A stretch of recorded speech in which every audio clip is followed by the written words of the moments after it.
àwọn ìbéèrè kan bẹ tí mò ń béèrè láti ẹjọ́ yìí tí wọ́n ti jí àwọn ọmọ yìí gbé èyí àwọn ọmọ tí wọ́n kó níjọba ìbílẹ̀ Oríire tí wọ́n lọ kó léèwé wọn àwọn ọmọ kéékèèké wípé kí ni wọ́n ń jẹ nínú igbó ta ló ń fún wọn ló jẹ nínú igbó tẹ́lẹ̀tẹ́lẹ̀ wọ́n láǹfààní àti máa sọ̀rọ̀ síta ní ìsìn àgbọ̀ nǹkan kan lẹ́nu wọn mọ́ kí ni tí ń ṣẹlẹ̀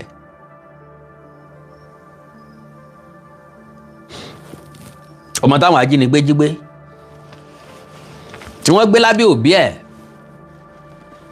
tí ó sì róúnjẹ jẹ ó sì kú torí àìróúnjẹ jẹ àkọ́kọ́ nìyẹn mò ń bọ̀ ń bẹ̀ ẹlẹ́ẹ̀kejì àwọn tí wọ́n jí kó tán kó níjọba ìbílẹ̀ láwọn ìjọba ìbílẹ̀ Èkìtì nípínlẹ̀ Kwara tán kó ní ṣọ́ọ̀ṣì ṣe rí wọn gbà tí wọ́n dé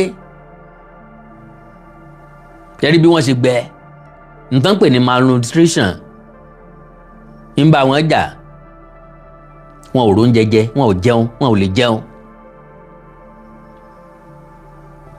bó ló ṣe rí lára yín tó rà ń papò láti ẹjọ́ yìí ìjọba Ṣèyí Mákindé ló ń gbìyànjú ìjọba àpapọ̀ láwọn ń gbìyànjú àwọn ń sakó gbogbo ipá wọn ò má àwọn ọmọ ọlọ́mọ wálé àwọn ọmọ ọlọ́mọ ń kájọ́ nínú gbòǹbì tán wà oúnjẹ èwo ni wọ́n ń jẹ sẹ́ẹ̀ ṣé ẹ gbàgbé ìbéèrè mi nígbà tí kìnìún ìṣẹ̀lẹ̀ wípé sáà máa rí àwọn ọmọ yìí gbà padà ẹlẹ́ẹ̀kejì sáàrì wọn gbà pé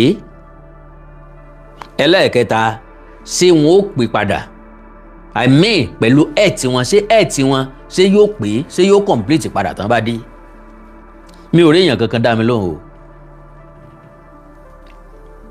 tálágbẹ̀dẹ mi bá sì ti ń lurin lójú kan àmì bẹ́ẹ̀ ni n kò tí ì mọ̀ pé ròyìn eléyìí tó jábọ̀ yìí ó jábọ̀ tí mo fi ń béèrè àwọn ìbéèrè yẹn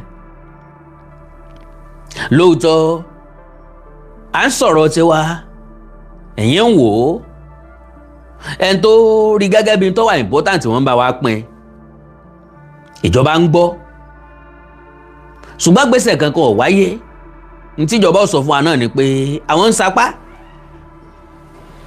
agbára wọn ò tí ì dá àwọn èèyàn yìí padà ni now a ti wá ṣe léyìí sí Ọlọ́run sáà ní pàdánù àwọn ọmọ yìí ọkàn yóò sọ fún yín bẹ́ẹ̀ pé bí eré bí àwàdà alábọ́run ń dẹ̀wù lọ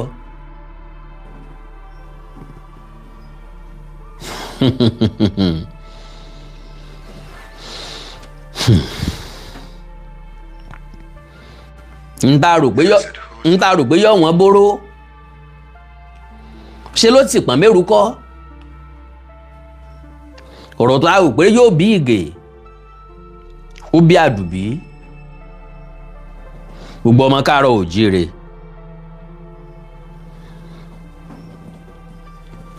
ọ̀rọ̀ balẹ̀ ó dèrò ńbo láàrò sí ẹgbẹ́ OPC Àgbẹ̀kọ̀yà àgbẹ̀ ọ̀kọ̀yà mọ́ torí pé inú ilé kọ́ làgbẹ̀ ti kọ̀yà láyé àtijọ́ bí gbogbo yín lẹ gbọ́ tán Adéoyè olórí Àgbẹ̀kọ̀yà lákànrán ńlẹ̀ Ìbàdàn jò ní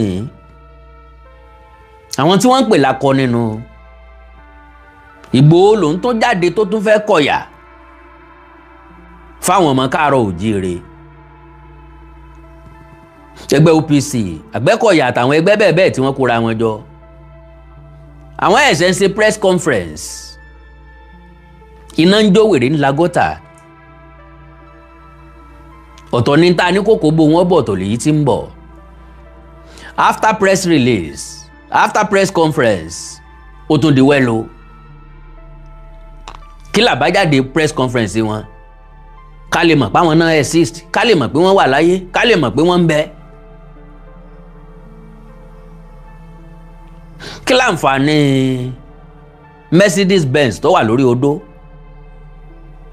ńgbà tí ìjàpá bítù tó ń ṣiṣẹ́ kẹ̀kẹ́ tí ń ṣiṣẹ́ ó wúlò ju G-Wagon tó wà lórí odó lọ. Gbogbo ọmọ kóòtù òjíire bí. Àwọn ọ̀rọ̀ ńláńlá la béèrè yìí bá rí dáhùn sí bá rí dáhùn sí ọwọ́ gbogbo alọ́jọ́ wà. Yóò wù mí tẹ́ bá lè bá mi pín program yìí láàrin ìṣẹ́jú kan péré. Yóò wù mí ni o bí ẹ bá lè bá mi fi sọwọ́ sáwọn èèyàn kọ́pọ̀lọpọ̀ èèyàn wọlé kájọ gbọ́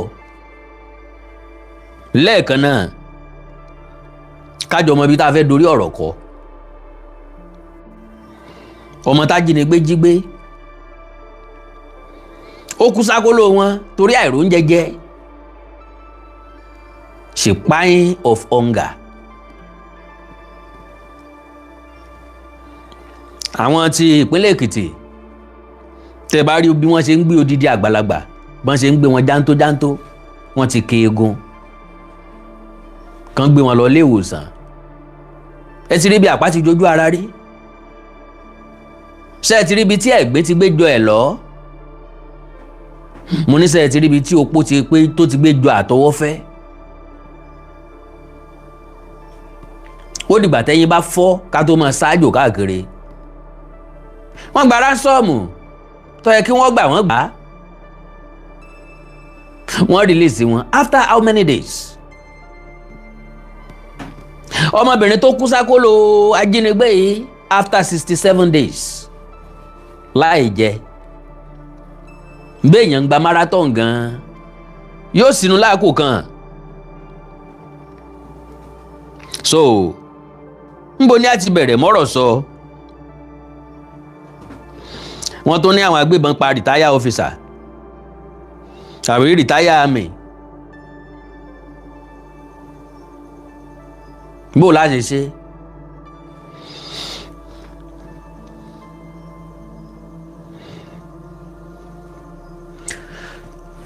Ẹ bá mi pé program yẹn láàrin ìṣẹ́jú kan.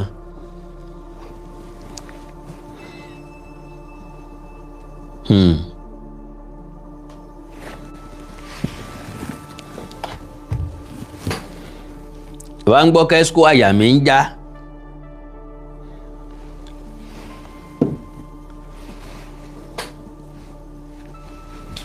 Now, ẹ já lọ sọ́dọ̀ àwọn OPC, Àgbẹ̀kọ̀yà and Southwest Security Group seek urgent action over Oyo abductions. Láago mélòó after close to 2 months. Ẹ káàbọ̀ sá, ẹ káàbọ̀ mà, God bless you. Bẹ́ẹ̀ ṣe ń wọlé wọn ẹ bá ń pín. The Southwest Security stakeholders has called on the federal government and the Oyo state government to intensify efforts to secure the release of victims abducted in Igbope, Orelope local government area, and dozens of school children kidnapped in Ogbomoso, warning that the worsening security situation is heightening fear across communities. Mo ń bèrè lọ́wọ́ wa, ṣé ń tó yẹ kó ti ẹnu OPC jáde lélẹ́yìí? Ṣé gbogbo tí OPC lè sọ lélẹ́yìí? Gbogbo t'Àgbẹ̀kọ̀yà lè sọ lélẹ́yìí? Wọ́n sọ fún ìjọba kí wọ́n tẹra mọ́ gbìyànjú. After more than 1 month, close to 2 months, going to 2 months, tí wọ́n ti jí àwọn ọmọ yìí gbé. Madam Ìbùkún Elizabeth, God bless you. Now, in a statement issued by the Publicity Secretary, Ireti Adewole, the SSSG, an umbrella body comprising 14 security-focused organizations, expressed concern over the persistent wave of kidnappings, describing the situation as one that has deepened anxiety and insecurity in the affected areas. Does that make any sense? Wọ́n ní ẹgbẹ́ 14 tó kóra wọn jọ tí wọ́n pera wọn ní security outfit. Wọn ò sì wà effective.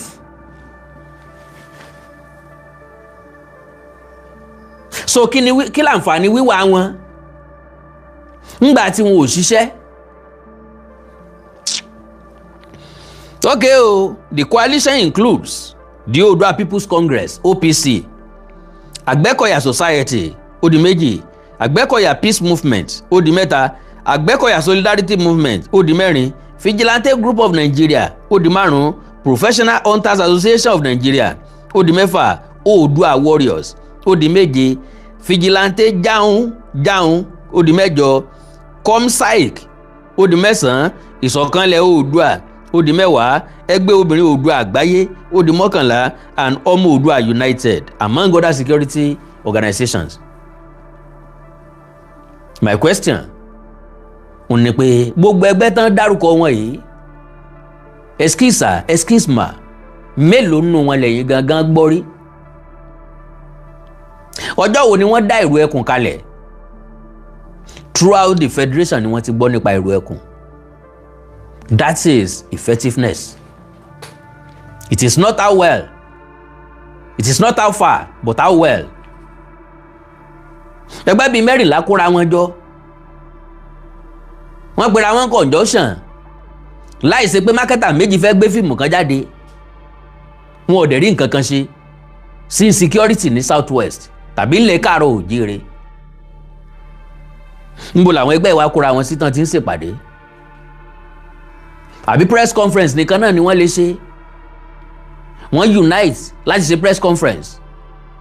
After press conference, wọ́n á lọ silent again. The appeal followed the abduction of Kuburat Omowumi and her son on June 16, 2026 in Igbope, Orilope local government area of Oyo State. It also came in the wake of the kidnapping of no fewer than 42 pupils and teachers on May 15 from Baptist Nursery and Primary School, Yawota, LA Primary School and Community Grammar School, Isiele in Ogbomoso. The SSG criticized what it described as the inability of government and security agencies to secure the release of Omowumi and her son, urging both the federal government and the Oyo State government to deploy all necessary resources and mobilize relevant security agencies to ensure the safe rescue of all abducted victims. Báwọn ẹgbẹ́ tán kóra wọn jọ ìbá jẹ́gbẹ́ tí wọn ò pè wá lọ́bọ, tí wọn ò pè wá ń dèdèrìn, tí wọ́n sì mọ̀ pé àwọn nìkan ṣe. Necessary security personnel wo níjọba ìpínlẹ̀ Ọ̀yọ́ àtijọba àpapọ̀ náà ẹ̀sẹ̀ fẹ́ deploy tí wọ́n ti deploy. Ọlọ́pàá ń bẹ ńbẹ̀ nínú àwọn tó lọ, sọ́jà ń bẹ ńbẹ̀ nínú àwọn tó lọ, DSS ń bẹ nínú àwọn tó lọ, Vigilante wà nínú wọn, ọdẹ ìbílẹ̀ ń bẹ láàrin wọn. So kí wọ́n wá bá OPC specially, kí wọ́n wá bá ìsọ̀rí Àgbẹ̀kọ̀yà bíi 4 tá a dárúkọ wọn specially, àwọn Vigilante tí ń bẹ láàrin wọn kí wọ́n wá bá wọn specially, kí wọ́n wá bẹ̀ wọ́n pé kí wọ́n nìṣó nù gbó. Ntí press release ń jẹ́wọ́ tó ń ṣàlàyé fún alẹ́lẹ́ yìí. So alright, they said, and I quote, "The kidnapping of school children is a particularly heinous crime that disrupts education and traumatizes families and communities. The government must prioritize rescue operations and ensure that such incidents do not occur." According to the coalition, the recent incident in Igbope and Ogbomoso underscored the broader security challenges confronting the Southwest region. They said, and I quote, "Insecurity, including kidnappings, armed robbery, and communal clashes, has adversely affected economic activities, education, and social cohesion. The Southwest region is in dire need of a comprehensive security strategy that involves state and local government policy, intelligence sharing, and collaboration among federal, state, and local authorities, as well as private security groups." Sáwọn ẹgbẹ́ yìí sí wọ́n fara wọn kalẹ̀ pé a ready láti ṣiṣẹ́ pẹ̀lú yín o, bẹ́ẹ̀ bá nílò ẹ pè wá o, press conference náà ṣe yìí ta ló kàn ta ló rí ta ló gbọ́ ta ló wò níwò pé wọ́n ń ṣe press conference ta ni wọ́n ń tàn ta la fọ́jú ń tàn tó lòun ò díjú ńgbà tó yajúlẹ̀ gan ta ló rí. So we particularly employ Southwest governors to collaborate with the SSSSG and all grassroots security structures to effectively secure the region. Now you are talking. Wọ́n fẹ́ káwọn gómìnà kí wọ́n sá employ àwọn bí ìgbà tán gbéṣẹ́ fún wọn kí wọ́n wá negotiate ìlú làgbà iṣẹ́ ikú ni o ẹ gbọ́ yẹ àwọn tán sọ pé àdó olóró ti bà ní so tá a bá máa lọ síbẹ̀ bẹ́ẹ̀ yẹn àbàtẹ̀ kásá sọ pé bíi 5 billion naira ó tó tàbí ká kú census kí state kọ̀ọ̀kan dá wá 1 billion naira káwa máa samọ́ra wa lọ́wọ́ ká tún máa jà lórí ẹ̀ ẹgbẹ́ wa lọ́pọ̀ ju ẹgbẹ́ wa ní òtó àwa ló lórí àwa lọ́mọ ẹ̀yìn ká tún wá dá wàhálà kalẹ̀. So now wọ́n wá ní kíjọba ó collaborate pẹ̀lú àwọn. Government must also address the root causes of insecurity such as poverty, unemployment and social marginalization. Gbogbo àwọn point tẹ́ kálẹ̀ yìí ó ń bẹ lára ń tó fa insecurity ni ó nìkan kọ́. Àwọn tí wọ́n ń wa góòlù tí wọ́n ń wa lithium àwọn náà pẹ̀lú ẹni tó fa insecurity. Àwọn olóṣèlú gan fúnra lára wọn pẹ̀lú ẹni tó fa insecurity. So kábàárà wa sọ eléyìí tí jẹ́ òdodo ọ̀rọ̀. The group's appeal comes amid growing concern over rising cases of kidnapping in parts of Oyo State. The Oyo State government and security agencies have consistently maintained that efforts to rescue the abducted victims are ongoing, while stressing that information on the operation is being handled cautiously to avoid jeopardizing the safe release of those still in captivity. Ọdún mélòó níjọba fẹ́ fi sọ ilé fún wa? Ọdún mélòó ni ó tó wà effective? Mo tún béèrè lẹ́ẹ̀kan sí i. Àwọn olùjọ́sìn tí wọ́n kó lẹ́kìtì ṣé ẹ rí wọn gbà tí wọ́n kó wọn dé? Kò sẹ́ni tí ó gbàdúrà kó rí tí ń tó ṣẹlẹ̀ sí wọn o. All right, now ìròyìn eléyìí tó tẹ̀ mí lọ́wọ́ náà ni ti arábìnrin tó kú sọ́dọ̀ àwọn ajínigbé torí àìróúnjẹ jẹ. Now abducted Kaduna girl died of hunger after 76 days. Now, former special adviser on media and publicity to the late Kaduna State Governor Patrick Ibrahim Yakowa, Reuben Buhari, has alleged that a young girl abducted by bandits died of extreme hunger after spending 76 days in captivity. Buhari said the girl, who was among 11 residents abducted from Awon village in Kachia local government area of Kaduna State, reportedly died in her mother's arms while being held by the kidnappers. Wọ́n mú ìyá àtọmọ. Ọmọ kú sọ́wọ́ yẹ torí àìróúnjẹ jẹ. Bẹ́ẹ̀ bá rí ìyá gan bó ní ìyá gan ṣe rí, ṣé ìyá náà ò ní kú? Kí ló ṣẹlẹ̀ sáwọn ọmọ tí wọ́n kó ní ahoro Ìṣẹ̀lẹ̀ àti Yáwọ́ta níjọba àbílẹ̀ Oríire ìpínlẹ̀ Ọ̀yọ́? Sáwọn tí wọ́n ń jí wọn tán jí wọn gbé ṣé wọ́n bá wa fún wọn lóúnjẹ dáadáa? For how long làwọn ọmọ yìí máa lè survive trauma yìí dà? Náà máa lè survive ìṣẹ̀lẹ̀ tó ń ṣẹlẹ̀ yìí dà? Èmi ń bèrè ni o. Now, in a Facebook post on Saturday, Buhari alleged that the abductors demanded 300 million naira, Tani Osan, and 25 motorcycles as ransom for the victims' release, rejecting an offer of several millions of naira made by the community. àwọn aráàlú dáwó jọ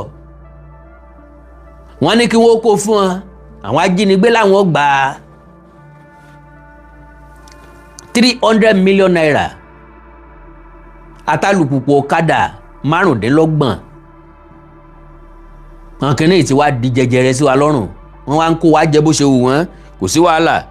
According to him, residents are now pleading with the kidnappers to release the girl's body for burial. Àwọn tó dàgbà jùlọ tó kú ṣé wọ́n release òkú wọn fún sísìn. He said, and I quote, "After 76 days in the kidnappers' hands, we received a call yesterday that one of the victims, a little girl, is dead. She died of extreme hunger. She was among the 11 kidnapped from our village, Kachia local government, including her mother." Ọ̀fọ́sẹ̀yà kò gbọ́dọ̀ sunkún. Àbí lọ́dọ̀ àwọn ajínigbé ni ó ti máa sunkún. Bó bá sunkún ó tún fi àmì jẹ́. Ìyẹn gangan ni wọ́n ń pè ní ọ̀rọ̀ sún sí ni lẹ́nu ó buyọ̀ sí. Iṣó òsè pọ́nlá iyọ̀ òsè tú dànù. Ìyàwó tó yà aṣọ àdásíkún ikún lọ àdánù ìyá di méjì. Wọ́n wà nínú ìjínigbé. Ebi ń pa wọ́n, ọmọ tó ń kú mọ́ lọ́wọ́. Order. The kidnappers have been demanding 300 million naira and 25 motorcycles. The community offers some millions, but the bandits rejected and insisted on the 300 million naira. The bandits told us that none of the 11 captives would have access to any food, only water, unless the amount was brought. Ní fún ló jẹ mọ́ o, omi lásán wọ́n máa mu, kéèyàn wá mú mi. Oúnjẹ kí nàá ń jẹ fún 78 days àbí?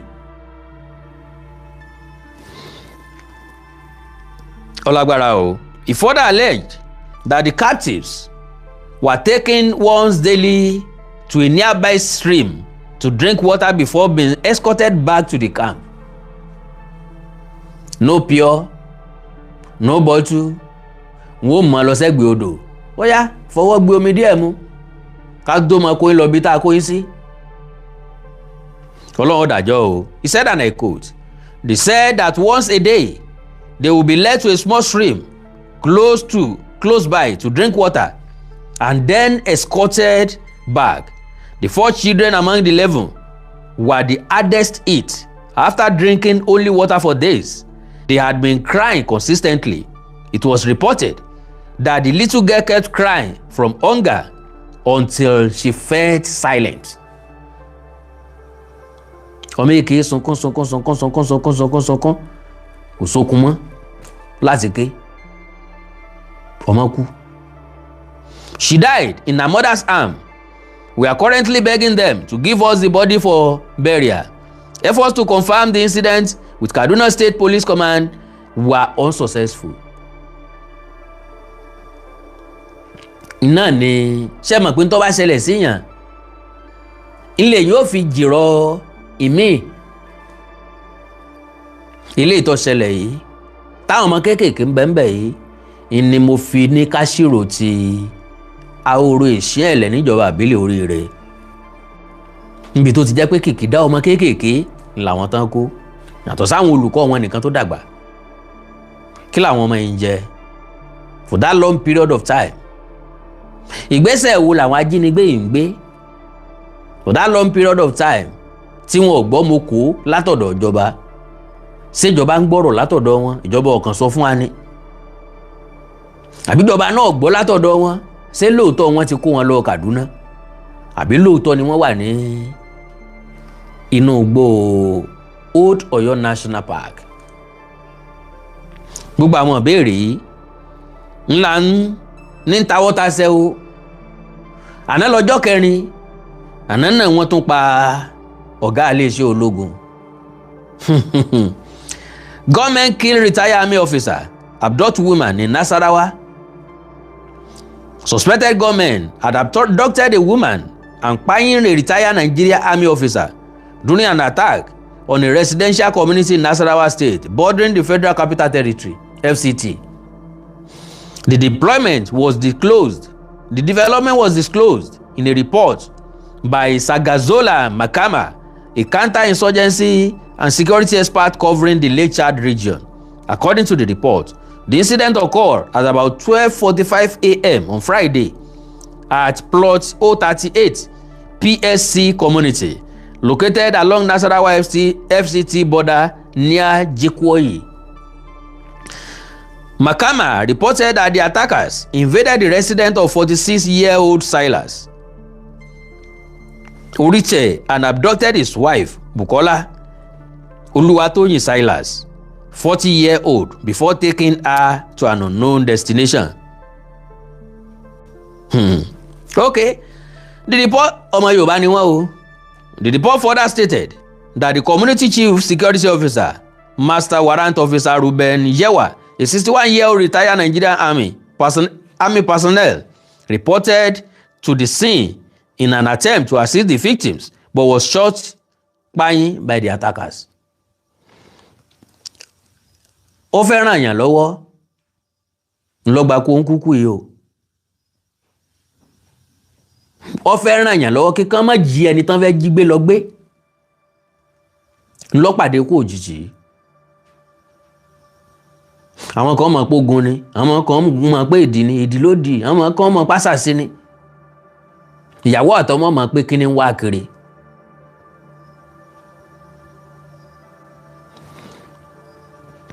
Security operatives have intensified efforts to rescue the abducted woman unharmed and track down those responsible for the attack, while area domination operations have been reinforced to prevent further criminal activities. Ọjọ́ mélòó